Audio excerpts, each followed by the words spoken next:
Estudios científicos radiofónicos. Alimento para mentes inquietas en estéreo. Historias naturales, investigaciones peculiares. Descubrimientos sorprendentes. Narraciones desde las fronteras del saber colectivo que le ponen sabor a la semana. Porque a fin de cuentas la ciencia que no es comunicada es ciencia condenada al olvido. Amasemos juntos esa materia gris y hagamos bullir el elixir del conocimiento. Bienvenidos a Masaje Cerebral. Claudio, Cota. esta vez te la voy a poner más fácil. A ver. Esta está ahí afuera. Hablando, digamos, vamos a decir drogas naturales, ¿no? Sustancias psicoactivas Ujú. mexicanas, ¿qué te viene a la cabeza?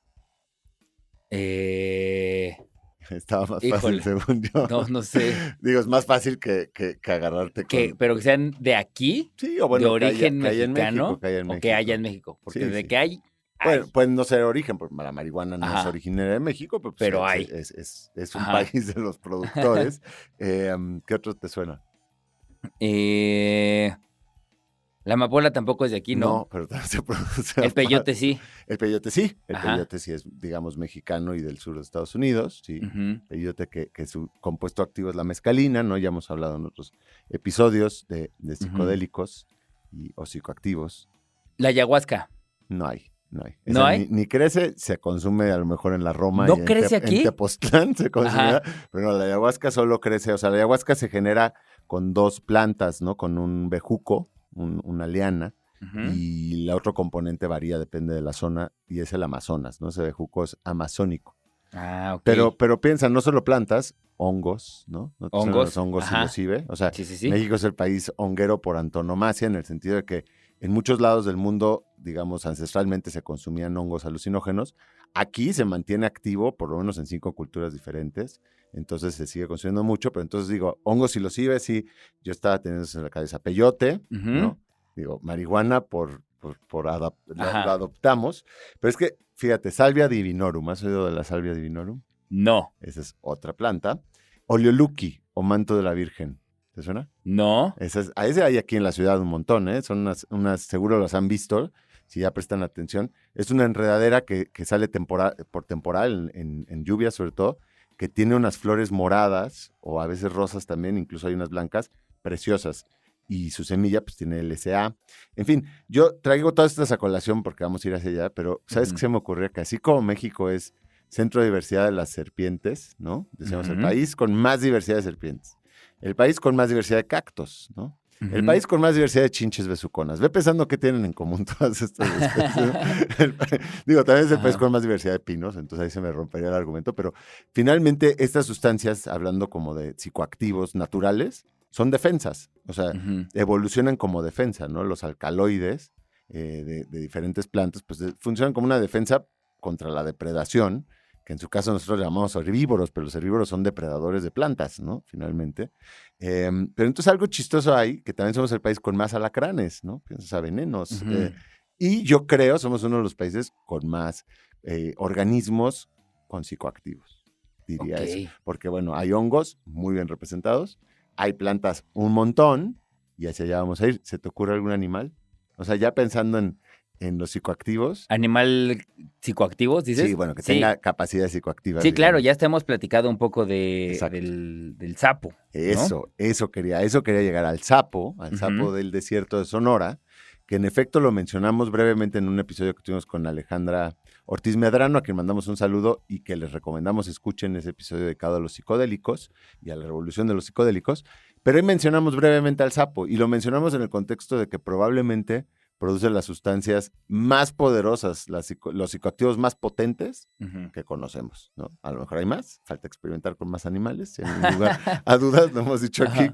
que los animales que drogan producen un poco más de ¿no? resquemores y reservas, pero bueno, eso es lo que distingue al sapo y quedamos pendientes desde entonces de que queríamos hacer un episodio dedicado al sapo y eso es lo que estamos ahora cumpliendo, aprovechando que tenemos a Georgina, que tuvimos a Georgina Santos en el episodio pasado hablando de anfibios en general, Pues ahora vamos a hablar de uno en particular y las sustancias que produce, ¿no? Entonces, para quienes no escucharon, cuéntanos quién es Georgina. Georgina Santos Barrera es bióloga y maestra en ciencias por la Facultad de Ciencias de la UNAM. Actualmente es profesora en esa misma institución en donde imparte las materias de sistemática y biogeografía y a veces anfibios y reptiles. Su interés científico se centra en la sistemática y conservación de los anfibios y reptiles de México. Coordinó la evaluación mundial de anfibios en 2005 y la de reptiles en 2006, fundando la base para incluir a las especies mexicanas de estos grupos en la lista roja de especies amenazadas de la Unión Internacional para la Conservación de la Naturaleza. También participa en la revisión de la norma oficial mexicana de especies en riesgo del Gobierno de México. Georgina Santos, gracias por estar de nuevo con nosotros. Pues encantada, chicos. Mucho gusto de estar con ustedes nuevamente. Y ahora, pues, para hablar un poco del sapo, porque fíjate que yo, no hace mucho, ¿no? Conversando en un encuentro que tuvimos casual, pues yo me di cuenta que tú habías trabajado o trabajas ahí con el sapo, y eso fue como un plink, porque yo siempre había querido tener esa información, digamos, de primera fuente y de campo, ¿no? Yo la verdad es que no me ha tocado ir a ver los sapos allá a Sonora, pero he seguido un poco algo de la historia del 5-MeO-DMT, ¿no? Y sus sustancias activas de este sapo. Pero bueno, poco a poco. ¿Qué especie es? Esta es una especie de sapo que se llama Incilius alvarius. Es el sapo del desierto sonorense. Antes del 2004 era Bufo alvarius. En muchos sitios le siguen llamando Bufo alvarius, pero en realidad eso con un, digamos, reajuste taxonómico que se hizo para representar más correctamente la naturalidad de los grupos, se le cambió el nombre y ahora se llama Incilius alvarius. O sapo del desierto de Sonora o sapo del río Colorado. También hay que en inglés es Colorado River Toad, pero en realidad en México le llamamos sapo del desierto sonorense. La mayor parte de su distribución está en México, entonces digamos que hacemos caso del nombre mexicano. De acuerdo, ¿no? Totalmente. Y la distribución es, pues, coincide con el estado de Sonora en buena medida, ¿no? O sea, con la parte oeste de Sonora, las partes bajas, sí. El sapo en realidad se descubrió de California, ¿no? Okay. En California muy pegado a Arizona, ¿no? En Arizona había algunas poblaciones grandes, ahorita han disminuido un poco y por eso te digo que casi que el 90% de la distribución le pertenece a México, están en el oeste del estado de Sonora y nosotros hace algunos años tuvimos un registro en Chihuahua, lo registramos en el norte de Chihuahua. Ok. Y para quienes están escuchando y que no hayan visto nunca Incilius alvarius, ¿cómo lo describirías? Es un sapo que la palabra creo que el mejor lo describe es rechoncho. Es un sapo, es una especie de sapo grande, de talla grande para los sapos mexicanos. Hay algunos que llegan a medir hasta 18 centímetros, eso es mucho, es un zapote, digamos, ¿no? Su piel es verde, con algunas manchas negras, y digamos que lo caracteriza es que su piel es seca, es una piel seca y tiene muchas granulaciones, ¿no? Dentro de esas glándulas y gránulos es donde se sintetiza o en donde contiene la toxina, digamos. Oye, y antes de pasar a la toxina, estos sapos, digamos que tienen pasan mucho tiempo enterrados, ¿correcto? O sea, no es tan común, no todo el año los puedes ver. No, como es sapo del desierto, efectivamente no está activo todo el año, pasa la mayor parte del año entre 8 y 9 meses enterrado. O sea, y se entierra hasta 2 metros, ¿no? Sale con las lluvias, cuando las lluvias realmente son fuertes, sale, come, se reproduce, y después de un cierto tiempo de estar activo se vuelve a guardar, a dormir, ¿no? Otra vez. A eso le llamamos estivación, ¿no? Eso es, digamos, como un periodo de inactividad durante el verano. Ok. Y cuando salen, pues me imagino que entonces es medio frenético, ¿no? Porque quieren hacer todo en esos meses que tienen con las lluvias. O sea. Pues sí, pero dadas sus condiciones, no es que veas así orgías de sapos por todos lados, ¿no? Pero digamos que tiene poquito tiempo pues para comer, reproducirse, tiene que alimentarse, tiene huevos. Que reproducir y además reproducirse el mayor número de veces que pueda, ¿no? Claro. Y los, o sea, y eclosionan los huevos y nacen, ¿son renacuajitos o nacen ya como sapito porque realizan la... Porque hay No algunos que tienen tienen- metamorfosis. Sí. Sí, necesitan cuerpos de agua para poner los huevos, que es así como Y un cierran collarcito así Ajá. de muchas perlitas. Ajá. Ajá, y después se pueden volver a reproducir otras veces. No nacen crías vivas. Ok, y entonces se hace ahí la metamorfosis y rápidamente se vuelven sapitos bebés. O... Tardan varias semanas, entre Ajá. de 4 a 9 semanas. Ok, Depende de las condiciones del ambiente. ok. Bueno, Claudio, diferencia entre sapo y rana. Ustedes ayúdenle, @claudífonos, @coteriar, #masaje cerebral. Vamos y venimos. Estás escuchando Masaje Cerebral. Estamos de vuelta aquí en el Masaje Cerebral. Hoy nos acompaña Georgina Santos para hablar de el sapo Incilius alvarius. Y antes del corte, Andrés me preguntó, ¿cuál es la diferencia entre rana y sapo? Ajá, ¿o por qué le llamaremos este sapo Y no rana del desierto de Sonora? No tengo la menor idea, pero voy a hacer voy a aventurarme como acostumbro Bien, a decir bien. cualquier cosa. Siento que me suena a que las ranas viven más tiempo en cuerpos acuáticos Ujú. y los sapos son más terrestres, no sé. Ok, o sea, a lo mejor, yo creo que son categorías en realidad, pues de uso coloquial, ¿no? Pero suele, o bueno, yo, si me lo hubieras preguntado tú a mí, También pero la tampoco hay otra una respuesta, la otra que se me ocurre Sí. y que me vino a la mente ahorita antes de que contestaras nada, es que las ranas son más chiquitas y los sapos son más grandotes. Habría ranas Goliat, habría sapos chiquititos, ¿no? No, tiene más que ver con las verrugas, ¿no? Como yo me imagino los sapos tienen las verrugas y como esta piel más seca. Y las ranas son y más en efecto lisitas. son un poquito, o sea, no diría que hay rana de desierto y si hay sapo de desierto, ¿no? Sí, hay Entonces, ranas del desierto. Sí. Hay un hílido, una rana arborícola de la Bueno, familia de pero los son hílidos que son arborícolas, que es del desierto. Pero entonces, Obviamente diferente. está adaptada a esas condiciones. Ajá. Si tuviéramos que ser así como estrictamente científicas, que luego Ajá. caemos gordos, Ajá. pero hay que decir las cosas como No, son, hombre, son ¿cómo familias. crees? No, pues sí, pues ya sabes que siempre te dicen, es que es científica, es loco, ¿no? Tienes una forma de pensar sí muy peculiar. En realidad, digamos que taxonómicamente pertenecen a familias diferentes, ¿no? O sea, Ujú. los sapos son unas familias y las ranas Ya. son de otras familias, que sí tienen algunas características de manera general que las distinguen. Las ranitas son de piel más delgada, probablemente sí algo de la talla. Claudio, Ujú. ahí tienes un Ujú. acierto. Son familias diferentes. Ok. Y los sapos, digamos, tienen verrugas, en este caso tienen unas verrugas muy grandes, ¿no? Aquí parótidas los del desierto. Los sapos, este sapo pertenece a una familia que es Bufonidae, Ujú. de la cual México tiene muchas especies, más de 25 especies tienen. Sí tienen, algo que caracteriza a la familia es la piel, obviamente una bola de características más que tienen que ver con osteología y miología y cosas así, pero algo que caracteriza a la familia es la presencia de esas dos glándulas detrás de los ojos que se Ujú. llaman glándulas parotoides. Ok. Ujú. No parotidas, parotoides, sí. Ok, ¿ya ves? Mm. Yo siempre digo... Ándale. A Siempre ver, lo he Andrés, dicho. ¿cuál es la diferencia entre parotoide y parótide? Oye, y son estas glándulas, si no nos equivocamos, las que secretan su veneno, ¿no? En este caso, pues es a lo que estamos yendo, pues lo que produce el sapo, o sea, lo que es esta sustancia hoy por hoy tomada como probablemente el psicoactivo más potente que tenemos, es un veneno, es su veneno, ¿no? Es su defensa de alguna manera. Sí, toda la familia produce nosotros le decimos toxina, porque en Ujú. realidad es tóxico para perros, gatos, de algunos depredadores, ¿no? Algunos organismos más grandes en talla que el sapo. Ujú, Si se siente amenazado, secreta la toxina, ¿no? ujú.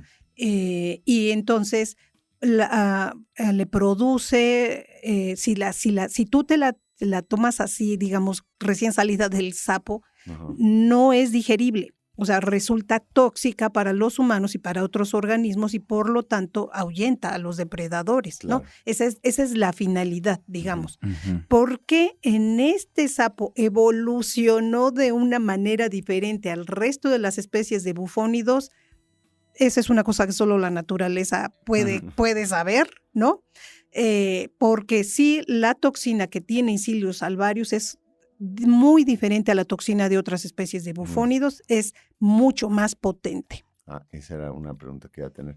Pero claro, por ahí hay hasta memes, ¿no? Y hoy se ha tomado, pues, no quiero decir una moda, pero una tendencia y se ha vuelto en ciertos grupos popular el sapo. Hay unos memes pero luego eran memes y luego eran campañas de noticias en muchos países de no lamer un sapo, ¿no? Porque hay esa idea que hemos dicho que a lo mejor puso Homero Simpson aquí sobre la mesa de que el sapo se lame.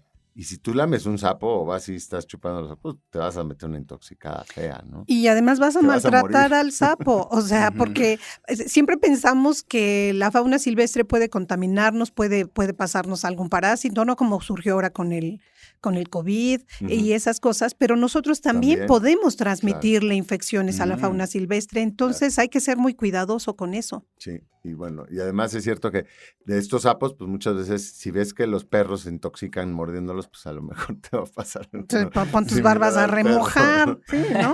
Pero bueno, entonces esa era una pregunta que yo tenía, si esta toxina en la especie de Sonora era peculiar o no, ya vimos que sí, con respecto a otros sapos, y curiosamente, a saber quién fue el primero que se le ocurrió secar, ¿no? Porque entiendo que se seca la toxina y se vuelve con unas laminitas, ¿no? Como unas escamas, parece. Sí, esto en realidad surgió, la toxina como tal fue analizada en 1965 por un farmacólogo italiano que se apellida Ersparmer.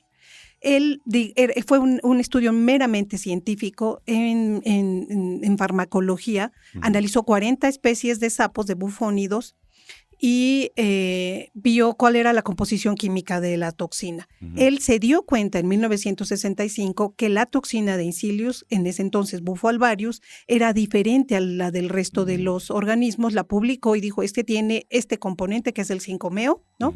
Esto lo hace completamente diferente y hasta ahí lo dejó. Su reporte es una página agarré 40 especies, encontré esto, ¿no? Más adelante, en 1984, un gringo, que se llama Ken Nelson, lo leyó en el 82, dijo, voy a probar esto, se fue a buscar los sapos a Arizona, lo encontró, vio la manera como me imagino, porque él nos reporta eso, que estuvo haciendo como pruebas a ver cómo funcionaba eso, ¿no? Y entonces en el 84 publicó un panfleto que se llama el sapo sonorense psicodélico, ¿no? Y entonces ahí él enseñó cómo, vamos a decir la palabra que se usa ahora para decir cómo extraes la toxina del sapo, ordeñó al sapo. Esa sustancia la puso en un vidrio, la secó y ya que estaba seca la recogió así con una espátula y la inhaló. Eso fue lo que hizo, ¿no? Pero él lo publicó en ese panfleto en 1984. Y después de ahí salió a un programa de televisión, ¿no? Y de ahí, pues, pa'l real, como diríamos, ¿no? Él dijo, yo tuve esta experiencia, porque incluso platica su experiencia ya con el alucinógeno. Y de entonces decir, es que esto es, ¿no? Y lo describe todo muy, muy, muy cuidadosamente su experiencia. Mucha gente que ha inhalado el sapo describe su experiencia muy florida, ¿no? Como con muchos adjetivos, porque es una experiencia muy peculiar, ¿no? Claro, es una experiencia medio inefable, ¿no? Por eso le tienes que echar mucho. Vamos a echar la culpa a Ken Nelson, porque además la publicó con un seudónimo, ¿no? Ajá. Porque claro, hay todo en la escuela de científicos que se usan a sí mismos como sujetos de estudios. Pues sí, como debe ser, ¿no? Probando sustancias, ¿no? O sea, a veces a propósito, a veces sin querer, ¿no? Como la famosa historia de Hoffman con el LSD, que pues esa descripción de los primeros viajes que tuvo, ¿no? Andando en bicicleta, que un poco involuntariamente, ¿no? Descubrió. Órale, entonces en el 84 estamos diciendo. Bueno, esa era una pregunta que yo te iba a hacer a ti, que si tú creías que esto tenía, o a ustedes allá afuera, un uso ritual, digamos, de antaño, o si era algo más moderno. Entonces estamos viendo que es algo más moderno. Entonces te salvaron de la pregunta, querido Claudio, allá afuera. Mil gracias. Igual ya sabes gracias, que cuando quieran nos pueden mandar un mail a cientificosanónimos@gmail.com si quieren más información de lo que platicamos aquí, ¿no? O los papers o, en fin, si algo les hace eco, si necesitan ver de dónde sacamos la información, con todo gusto lo pueden hacer, ¿no? Venga, vamos a un corte y regresamos para seguir platicando con Georgina Santos aquí en el Masaje Cerebral. Historias naturales, investigaciones peculiares, descubrimientos sorprendentes, masaje cerebral. Qué bueno que no le cambiaron, o si acaban de llegar, pues estamos aquí entrando al meridiano del masaje cerebral dedicado al sapo del desierto de Sonora y a la toxina que produce.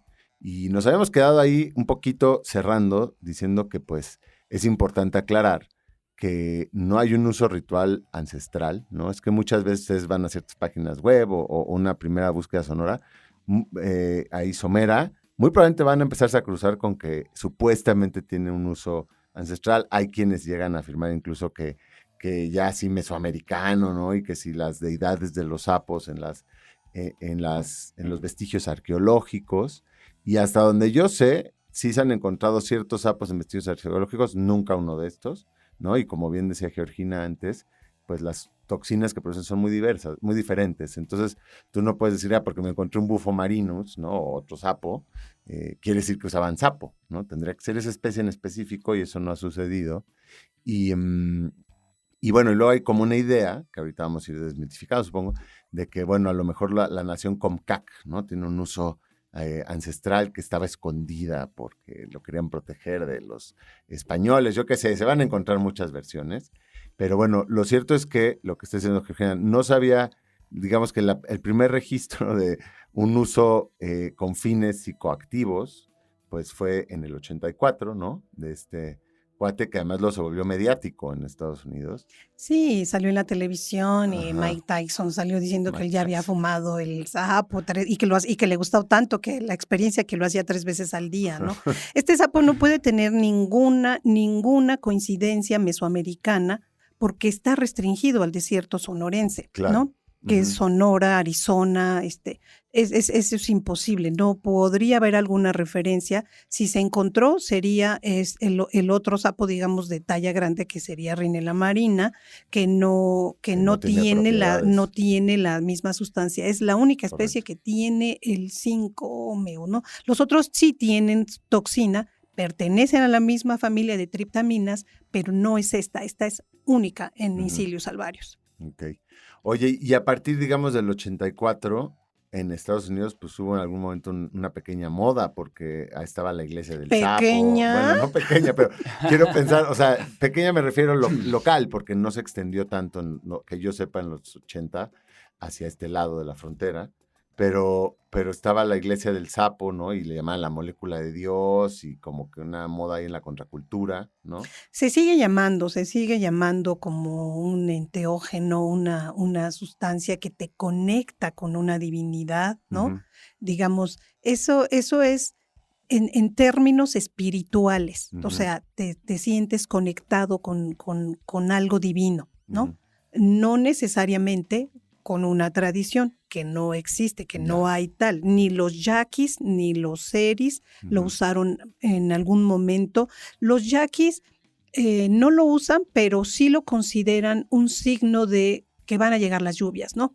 Claro, Empieza a salir un claro. sapo, ya va a llover, ¿no? Y entonces lo cuidan, lo protegen. No puedo decir que lo veneren, pero al menos lo respetan. No hacen un uso de la especie como tal, ¿no? Ok.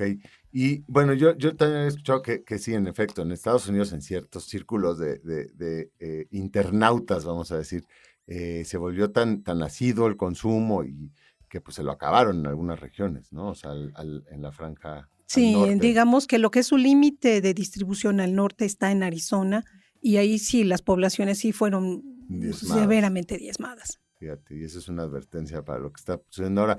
¿Y cómo pasa de ser, digamos, una sustancia de la contracultura o subcultura, digamos, en Estados Unidos, a volverse esta idea de que es un uso ritual de los seres y de los yaquis, ¿no?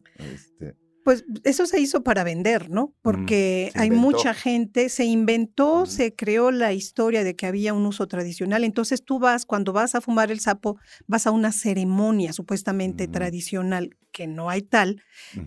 pero eso es lo que los facilitadores, porque la gente que promueve esto, que vende y que te proporciona la sustancia, ellos se autonombran facilitadores de la Ok. medicina divina, ¿no? Ujú. Entonces ellos venden eso, ¿no? Entonces, pues venden una sesión, ¿no? Te dan a probar y ya tienes tu experiencia y te Claro. vas, ¿no? Claro. Pues es que hay algo que me parece hasta preocupante, que es la reproducción de de las lógicas del mercado, ¿no? O sea, este Sí. neochamanismo que Completamente. lo que hace básicamente es venderte un producto de una especie que no había sido, digamos, utilizada de ese modo para, pues, sacarle jugo, literal, y en términos de capital, ¿no? Y decir, esto, para que tú vengas y lo consumas, la justificación es que se hace desde hace centurias. Sí, eso es un gancho. Y entonces ahí dices, bueno, entonces si lo hacían antes, pues ¿por qué no podría hacerlo yo ahora? Ujú. Si está justificado, ¿no? Sí. En lugar de decir, ojo, ¿no? Esta práctica conlleva a que puedas acabar con poblaciones enteras de esta especie. Y sobre todo que tienes la experiencia en la década de los 90 del siglo pasado en Estados Unidos, porque ocurrió. Sí, Las no poblaciones es- fueron varias extirpadas. Aquí en México la moda empezó, pues ya yo creo a partir de 2000, ¿no? Ujú. 2010. Ahorita sí es un problema serio porque la gente va al campo, recolecta los ejemplares de su ambiente, los mete a cubetas, ¿no? Los transporta, no sé, X distancia, y en ese transporte los animales son muy maltratados. Claro. Tan solo en eso ya, ¿cómo lo agarras? ¿Cómo los hacinas en una cubeta? Y después, cuando los ordeñan. Entonces, hay infinidad de noticias que tenemos de organismos que están muy lastimados de los ojos, las parotoides se las acaban, también tienen glándulas en las piernas, entonces también los lastiman, porque los aplastan para ordeñarlos, ¿no? Claro. Porque el sapo, si tú lo agarras así con tu mano, no va a sacar la toxina. Claro, O sea, tienes que hacer algo más que él se sienta amenazado. Como no haces eso, sí, estresarlo. Entonces, hasta que haces eso, entonces suelta la toxina. Y después vas y lo tiras quién sabe dónde, ¿no? No es en el mismo lugar donde estaba. Eso, si te fijas, pues conlleva un desequilibrio de las poblaciones. Las Claro. agarraste de un sitio y vas y las avientas a otro. O sea, no está bien, ¿no? Ujú. Oye, no, claro. Pero bueno, todo esto también tiene ciertas trasfondos, porque no solamente, a diferencia de algunas otras sustancias, a lo mejor, no solamente es un uso recreativo, vaya, sino que la experiencia, digamos, es tan fuerte que si se acompaña y se dirige hacia ciertas cuestiones, pues parece que tiene buenas propiedades para como tratamiento Sí. a adicciones, ¿no? Sí, Sobre todo. tiene un uso terapéutico, eso sí Ujú. se ha empezado a probar ya en Estados Unidos porque Ujú. la sustancia ha sido sintetizada, Ujú. digamos ya se hizo, no tienes que ir a agarrar los sapos, la Ya sustancia puedes ya usar está produciéndose sustitutos. y ha empezado a probarse, todavía no de manera oficial, pero tiene un uso para personas que tienen depresión, ¿no? Como Ujú. depresión ya crónica, Clínica, sí. ansiedad, síndrome postraumático para la gente que tenía adicciones, ¿no? Ujú. Como una terapia, sí promete bastante la En ese sustancia. sentido, sí.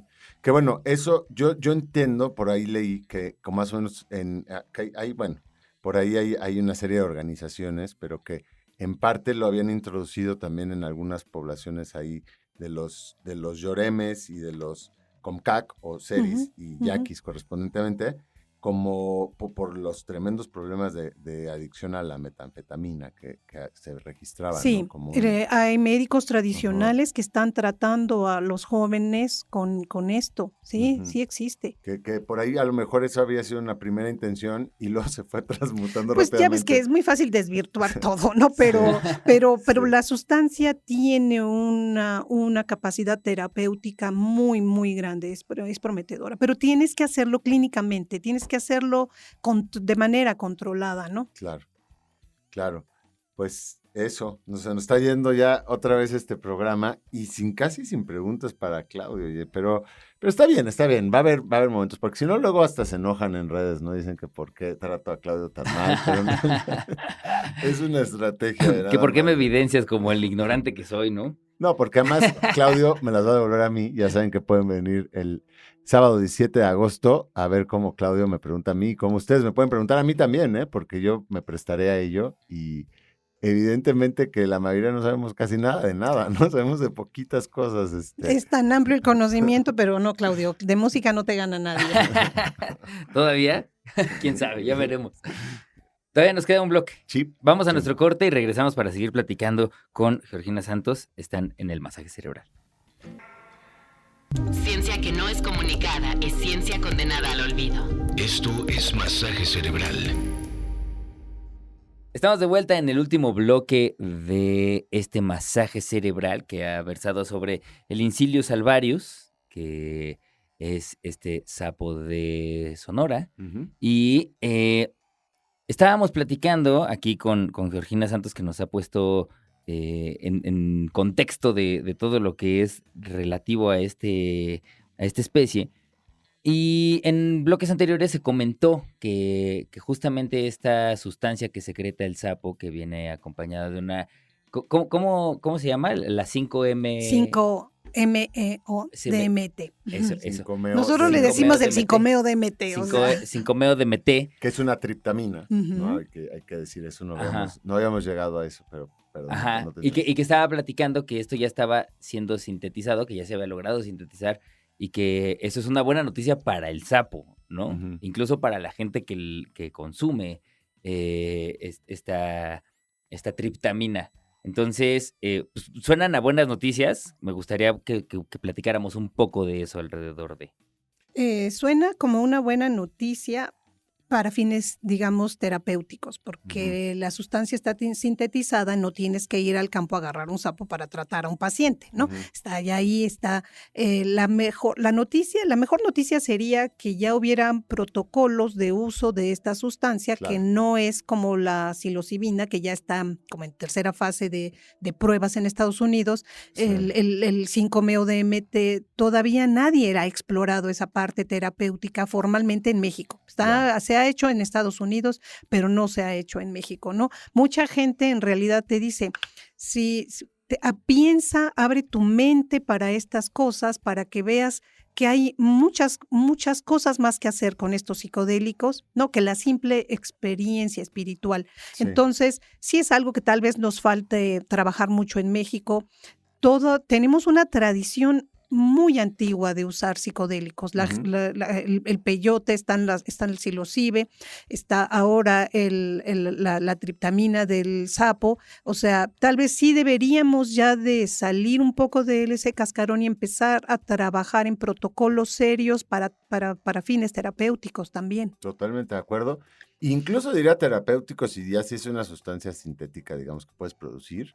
Pues también recreativos, que también sea válido, porque ¿por qué la recreación no va a estar ahí al alcance si está bien informado, ¿no? Uh-huh. Eso es importante. Y sobre todo que no es meramente una recreación. La gente que ha tenido experiencias con fumar el sapo, como se dice coloquialmente, uh-huh, lo que dicen es que renacen. Uh-huh. Haces una introspección tan gruesa en tu mente que te cuestionas cosas que no habías cuestionado uh-huh antes. Incluso hay gente que reporta haber transformado su vida, su carácter, las cosas que le importan, ¿no?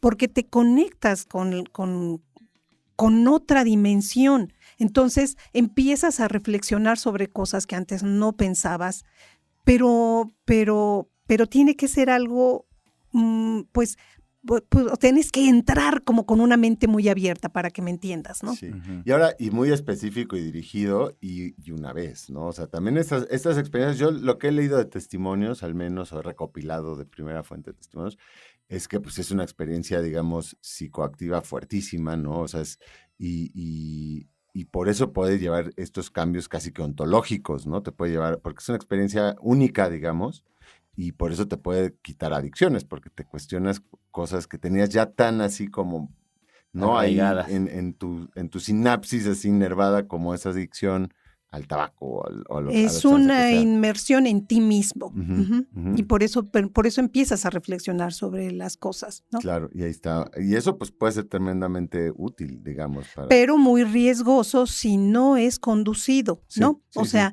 realmente es una toxina realmente potente.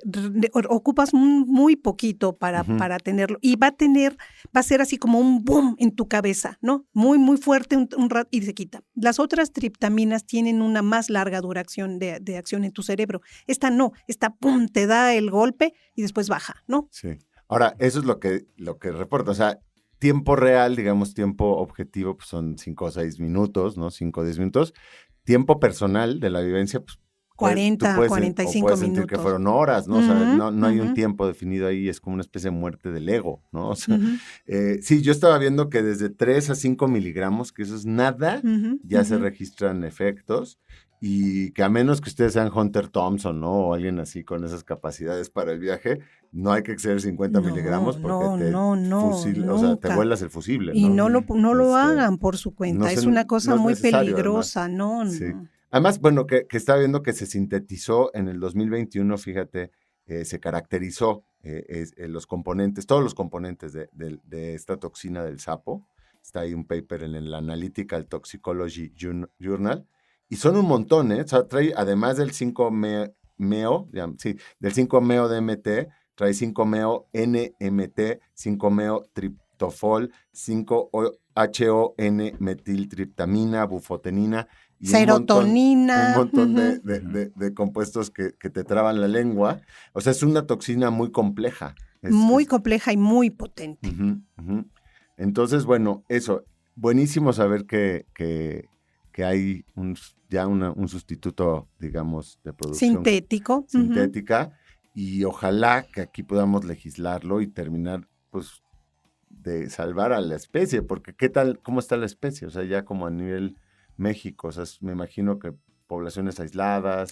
Sí, ¿No? se ha ido fragmentando por la sobrecolecta. Entonces, Ujú. si empiezas a sacar organismos que no se han reproducido, ya no están aportando, no están haciendo esa contribución a la población, Ujú. te los llevas, quién sabe dónde los dejas, ya no permites que la población esté sana, ¿no? Ujú. Que tengas una reproducción continua año con año. Eso se ha ido perdiendo en muchas localidades. La gente nos dice, no, pues es que antes había muchos, no comprendemos por qué ahora no hay, ha de ser el cambio climático. Sí, tiene mucho que ver el cambio climático porque, digo, un aumento de medio grado en la temperatura de un estanque, pues sí va a Claro. arruinar las condiciones propicias para que se reproduzcan. Es eso más la sobrecolecta. Sí se han ido diezmando muchas poblaciones pues porque la gente se lo está llevando, ¿no? Ujú. Y además es que, claro, o sea, estas medio tendencias modas empiezan a ser de carácter internacional, ¿no? O sea, yo estaba viendo ahí noticias de que pues ya llega el sapo a Europa y ya llega el sapo a Latinoamérica, así como ahí está, como bien decía Claudio, chamanes a la carta, ¿no? Y Pues sí. viene el taita a darte tu experiencia o a ofrecerte la experiencia de ayahuasca, pues ya debe haber gente que está yendo a ofrecer la experiencia del sapo investida como en una tradición inventada. Sí, y ¿no? en Europa hay sesiones, en Sí. España me parece que tienen una colonia, Canadá también Ujú. tiene una colonia de sapos que ha ido criando, Ahora ¿no? los puedes reproducir en cautiverio. Sí. Y No es fácil, Sí, pero se sí he puede. sabido que en Canadá hay una. mira, esa es otra salida. O sea, además, digo, ya si no van a usar la sintética, pues podría ser de cautiverio. Y eso no quita que no sea cruel o violentar al organismo, pero por lo menos no está sacando animales de su área de distribución. Para mí lo ideal, digo, no quiero ser tan cuadrada, pero lo ideal es que interactúes con la naturaleza de tal forma que no la afectes, que no la perturbes. O sea, sí podemos tener esa interacción, apreciarla, a lo mejor sí sacaste un sapo una vez y ya, ¿no? Ujú. Pero no hacerlo así como sistemáticamente que quiero y tenerlo y quiero y hasta que te lo acabas, ¿no? Sí. Ujú. Matas a la gallina de los huevos de oro, ¿no? Claro. En efecto. Pues mira, se nos está yendo. Georgina, ha estado padrísimo tener estos 2 episodios. Yo nada más, porque lo dijimos, lo dijeron un poco como por encimita y me gustaría que quienes no somos doctos en el tema nos pongan un poco en contexto. Triptamina, ¿qué es una triptamina?